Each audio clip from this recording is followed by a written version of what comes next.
गुरुर्ब्रह्मा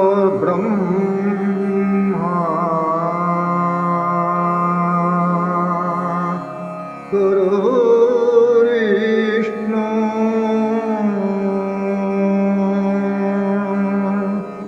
गुरुर्देवो महेश्वरः गुरु साक्षात् परब्रह्मा गुरु साक्षात् परब्रह्मा तस्मै श्री गुरवे नमः.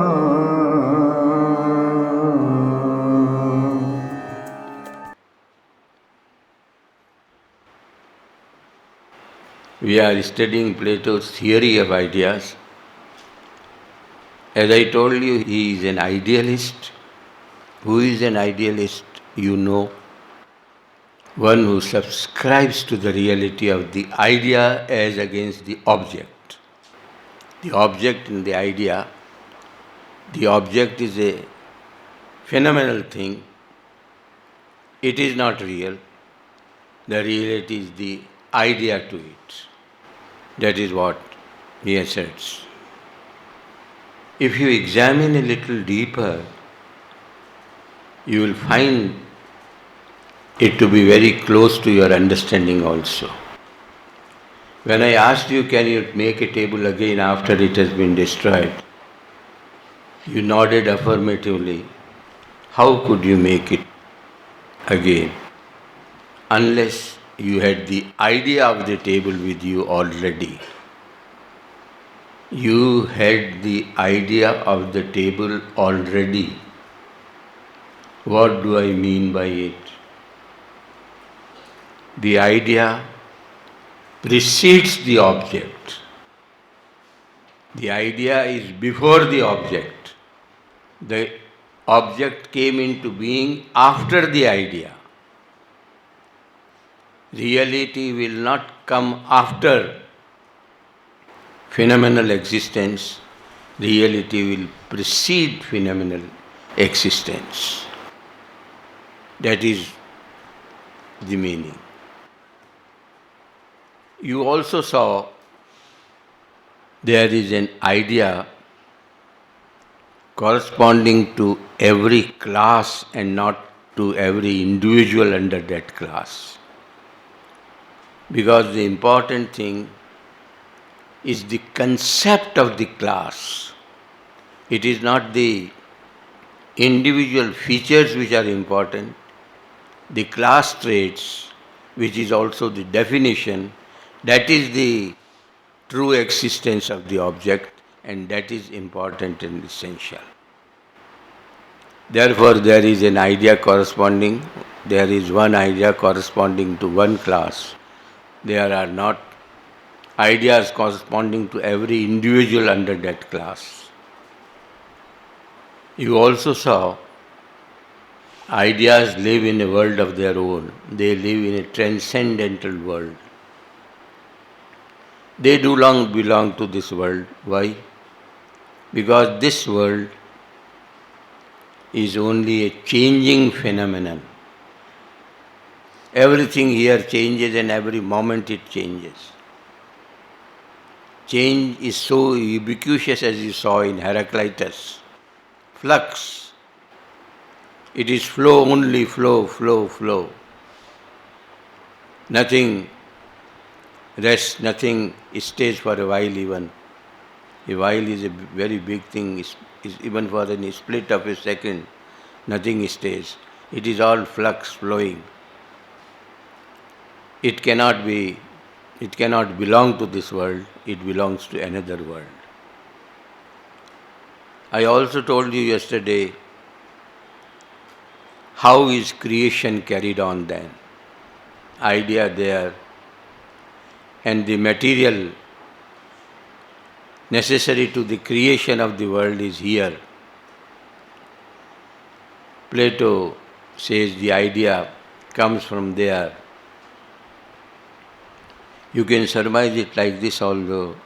In the Indian system of Jainism, when the Jeev, the individual soul, gets liberation, the liberated souls live in a colony of their own.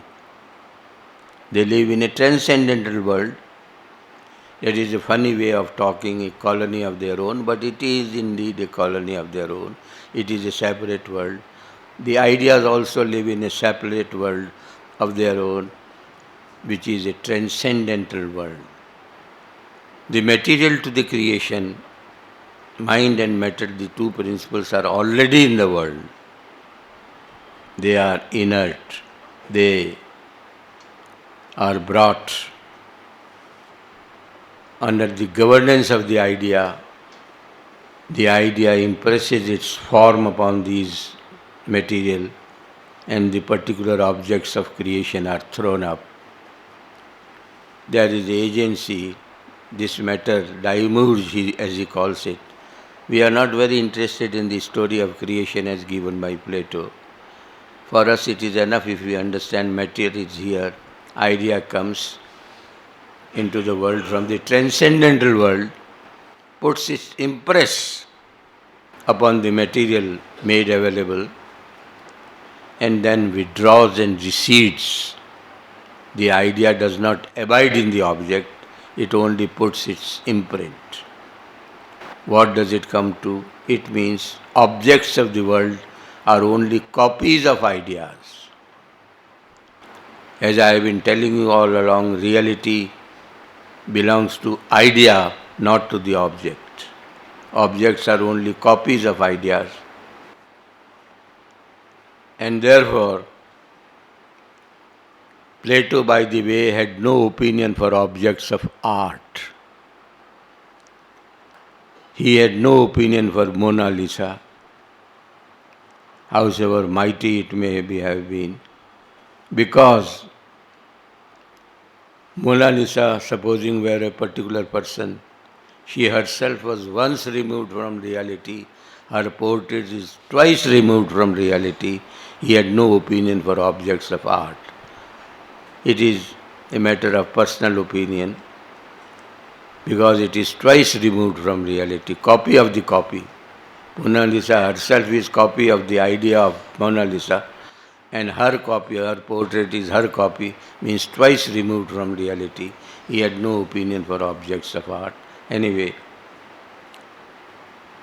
it is this which operates. And one thing you should always bear in mind when you study Plato is ideas. As we speak the word, we are inclined to think it is something in our head, something which is an airy nothing, which is not substantial. Plato asserts ideas have the quality of substantiality. They are substances proper, not in the sense of material substances which occupy space, but in the sense of metaphysical substances. They are real substances, and that is why the two dimensions necessary for throwing up any material object, any physical object, is matter and form, or measurement, or idea, is therefore essential. It is a substantial thing, it is not an airy nothing. This is the most important trait of idea in Plato particularly, and this you have to keep in mind. Creation is thus, thrown up. I also told you, if idea were to be embedded in the object produced, it would also be subject to the same change and destruction as the object itself. But idea, you have said, is eternal, is real, it is subject to no change, it can undergo no change. That simply tells us that the idea only puts its impress upon the thing, upon the material made available, and then withdraws. Whatever may happen to the object, nothing happens to the idea. If the object assumes another shape after destruction, it takes another form. So, two things you have known today about the idea. Idea precedes the object, it comes before the object. Reality cannot come after the effect. And the idea, most importantly, partakes of the character of substantiality. They are substances as solid as the physical substances we are apt to recognize or experience. That is about Plato's theory of ideas. As I told you also yesterday, he is an idealist, he is a master idealist. And how big is the name, you will realize when I tell you the oft-repeated sobriquet, adjective, the remark which is passed about Plato. What is anywhere in the world is in Plato. What is not in Plato is nowhere in the world. Meaning all the wisdom of the world is contained in Plato. What is not in Plato is to be found nowhere, is not in the world. That is said to be the mighty sweep of Plato's intellect. I told you Plato wrote in Dialogues. This theory of ideas which you have read is contained in a dialogue known as The Republic. I told you I shall be teaching you this. It is required to be taught. Republic. The Republic we do not teach under the Western philosophy paper because it deals with this theory of state. But the theory of ideas is contained in this, so we take up the theory of ideas and teach it exclusively. It deals with the theory of state. And what is the occasion for the dialogue, The Republic? Plato, the largest influence in Plato's life was of Socrates. And when Socrates was put to death, it was the greatest shock of his life, and perhaps he was not able to cope up with it. And at that moment he vowed that democracy should be destroyed, because it was the democratic dispensation which had put Socrates to death. It was the riffraff ruling the country which could put Socrates to death. He had vowed it. But merely vowing takes you nowhere. You have to suggest an alternative system also. If you are not satisfied with the available dispensation, you have to suggest an alternative also. He was on the lookout for an alternative. He was searching for an alternative. And he knew for certain that only the wisest and the ablest were fit to rule the state, to rule the country. The country should be ruled only by the wisest and the ablest. And how to search out the ablest and the wisest, that was the problem. It is an impossibility in a country like India today, where the population is over 100 crores. But perhaps it was feasible for Athens, which had the population of about 150,000 people, to be looked after, to be cared for, to be provided for. So, he envisages a scheme by which we can spot out the ablest and the wisest in society and goad them to do the ruling. We hear of incidents in Vedic times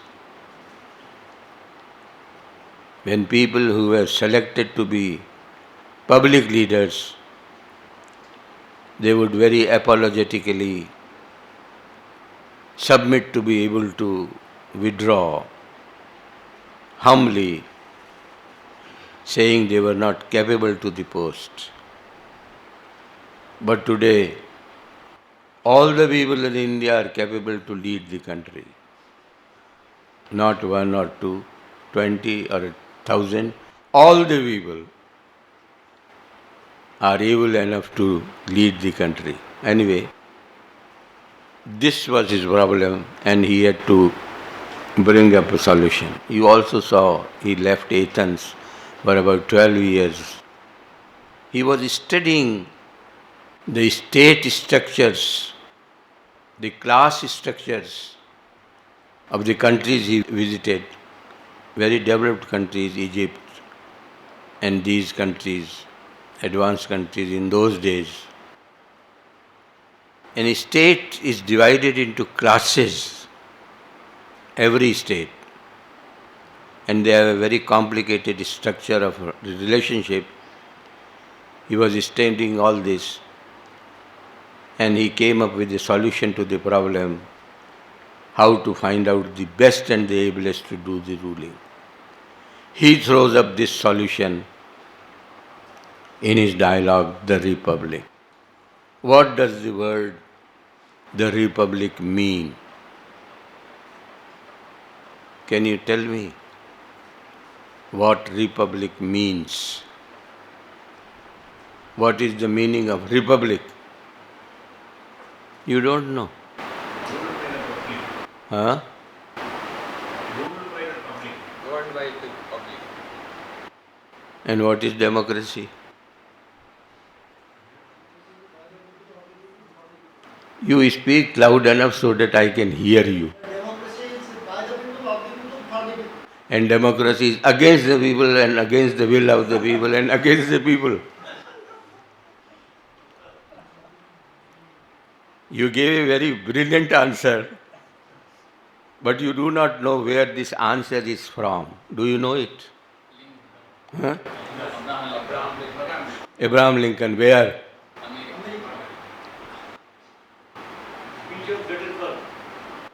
Gettysburg. That was his speech there.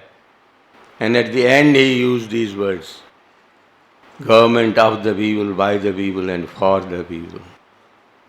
But Republic is not against the will of the people. What is Republic? And by the way, the Constitution of India, which is our most sacred document, mentions democracy. India is a sovereign democratic republic. India is a sovereign democratic republic. These two words are written there, democratic and republic. They cannot be superfluous. There must be some difference in meaning. Who was that brother who said, government of the people, by the people? Can you tell me? Why these two words are used there? Is it correct? India is a sovereign democratic republic. This is correct, you accept, isn't it? Yes. What is the difference between these two words?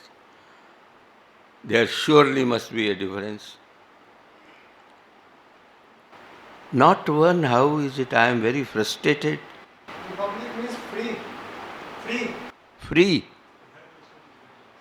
Democracy also means the same thing. How can a slave people, why did India become a democracy and sought freedom? To be democratically governed. The British regime was answerable not to the people of India but to the King of England. Pardon? Democracy also is governed by constitutional law. England is a democracy or what?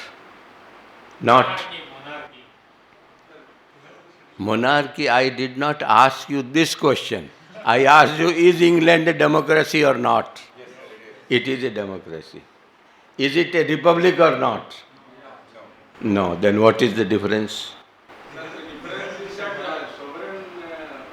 Yes. The head of a state, is elected in a republic. It may be hereditary in a democracy. England is a democracy. England is not merely a democracy, it is the mother of all democracies. England is that country. All democratic movements, theories, philosophies have flowed out of England. But it is not a republic because their sovereign, who is the head of a state. These are two agencies, a head of a state and head of government. Our head of a state is Mrs. Patil. Our head of government is Dr. Manmohan Singh. These are two different things. The head of a state, in a republic, has got to be non-hereditary, in other words, elected by the will of the people naturally. Whatever the mechanism, directly, indirectly, the American president is elected directly, India's president is elected indirectly. The dispute is not about the mechanism or the methodology, the dispute is about the concept. He named it the republic because the head of a state, who is the fountain of all power, should be acceptable to the will of the people. He named it the republic. He did not name it a democracy. It is all democratic dispensation, but the head of a state is elected. He called it the republic. Now what does he advocate? He says it is a utopian scheme. Utopian means it is an imaginary scheme. It is not capable of realization easily. It is a good scheme to think of. He advocated it somehow. He says the structure of society should be remodeled. All people above the age of 10 years, all people above the age of 10 years should be separated from the children below the age of 10 years. This is the first thing you have to do. Send these elderly people away.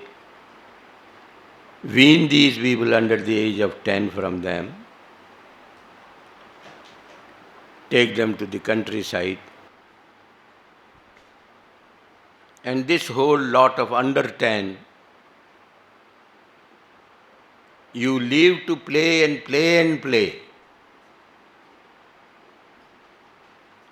They will not do anything except playing. There has to be necessarily a playing ground in the school, compulsorily a gym,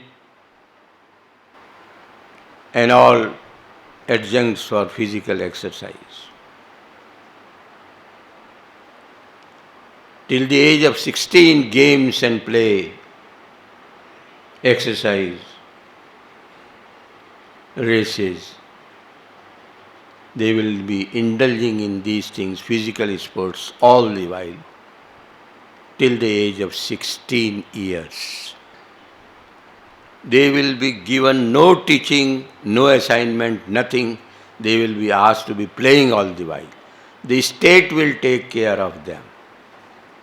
The state will maintain them. They have been weaned away from their families. They have been separated from their families, and in course of time they will forget their families, and their families also will forget them. Till the age of 16 this will go on. Play, absolute play, and only play. Why?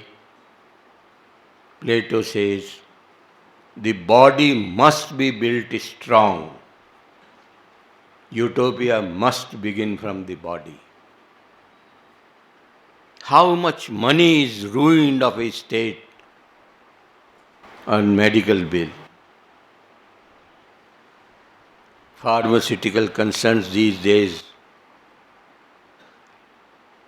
are in a way a ruling factor in affairs of the world today.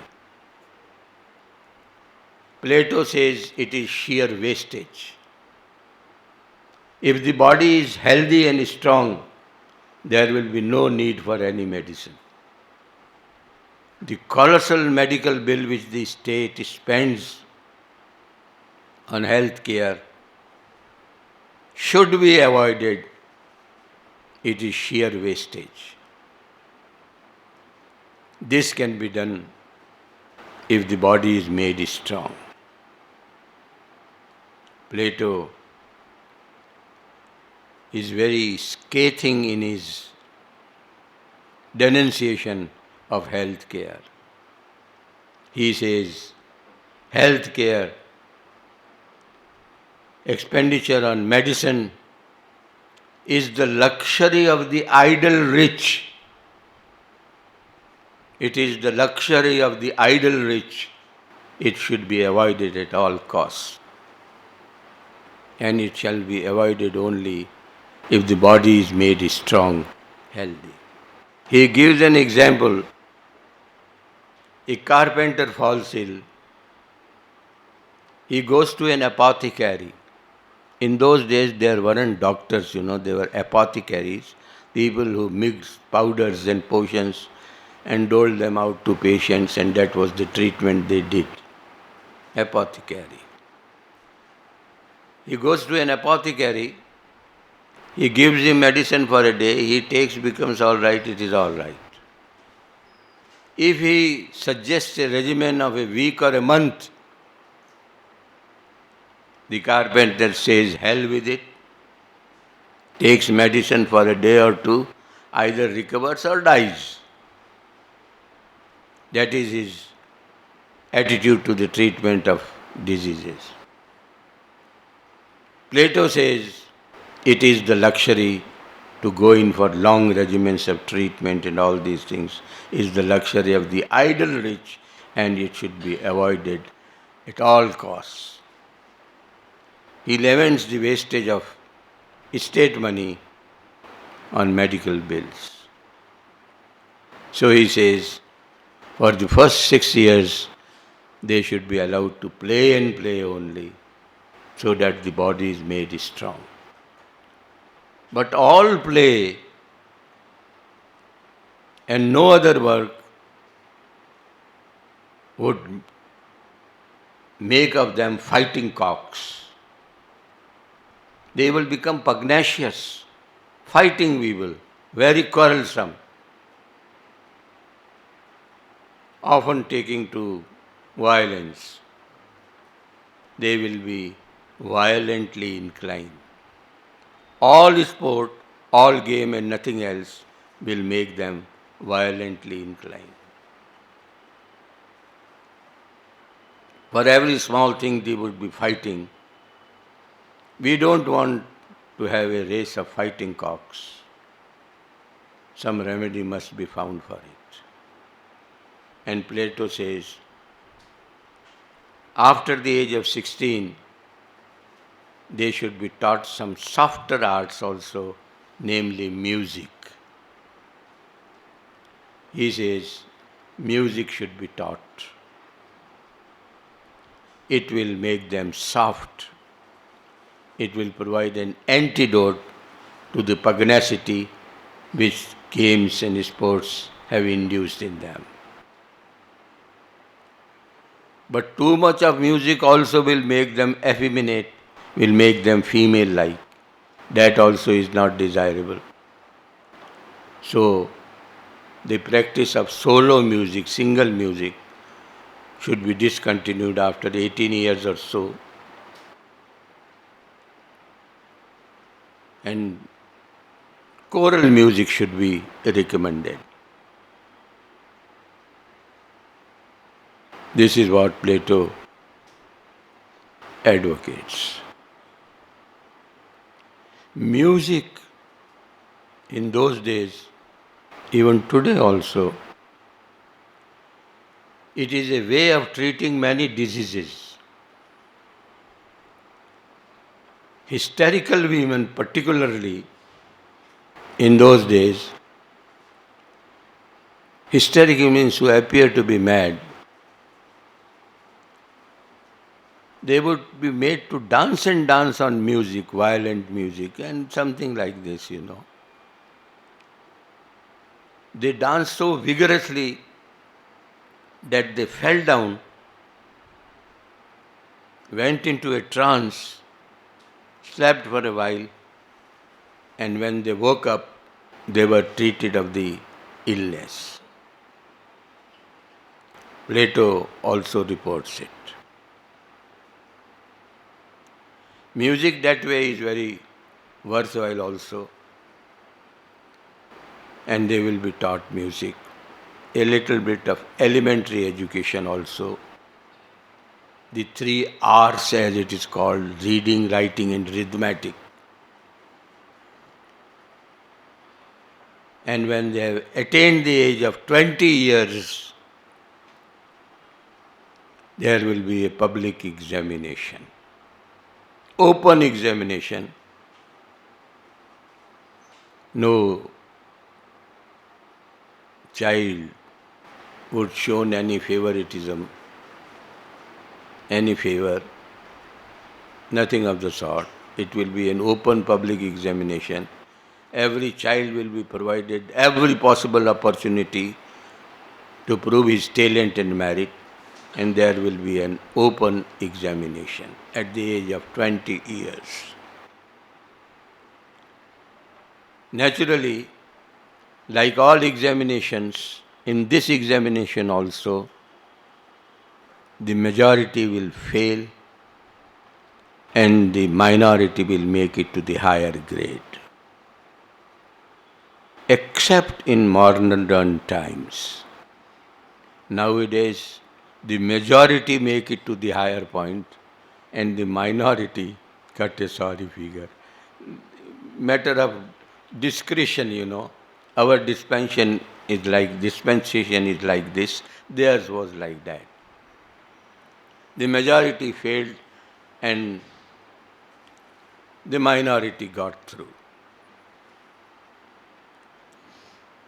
The minority which got through will be given education for another 10 years. What education I will tell you. But before that, let us consider what about those who failed? Those who failed, majority as I told you, they will constitute what is known as the economic class in Plato. We have 4 castes so-called, which are classes only. Castes are names for classes, for economically governed groups. We have Brahmanas, Kshatriyas, Vaishyas and Shudras. We have 4 classes. Plato has 3 classes only. He has clubbed the Vaishyas and Shudras and called it one class, economic class. It will constitute an economic class, which will be like any class in our day. This class will be allowed to own private property. By the way, Plato has been called the first communist of the world. How you will see in course of your study. They will be allowed to own private property, private goods, private houses, private families, and everything private as we are used to these days. This economic class.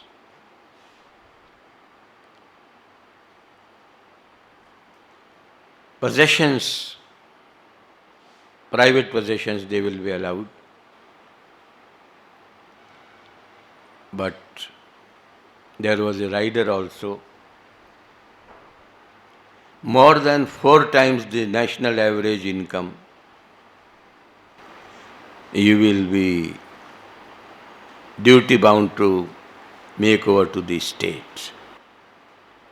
Supposing your national average of income, just we are taking a notional example, is 1,000 rupees per month. More than 4,000 rupees if you make in a month, that you shall have to make over to the state. See, look at the brilliance of Plato. More than 4 times you cannot keep to yourself, you have to make over to the state. Up to 4 times you can keep. Meaning unlimited wealth cannot be hoarded in any particular individual or household. All these modern methods of taxation and all these things are to this end. The rest you can keep to yourself. You will have private families. This I will explain more tomorrow when we go to the higher classes. Everything private you will be allowed to have. Why? It is continuous, you have to stay for 2-3 minutes. Plato says there are 3 elements to the soul of a man. Every man is made up of 3 parts, you can say. The head, the heart and the limbs. Head is intellect, heart is emotion and limbs is labor. This class, economic class, which in his hierarchical order appears to be at the lowest rung, is governed by the rule of the limbs, meaning they generate wealth and they are enamored of amassing wealth.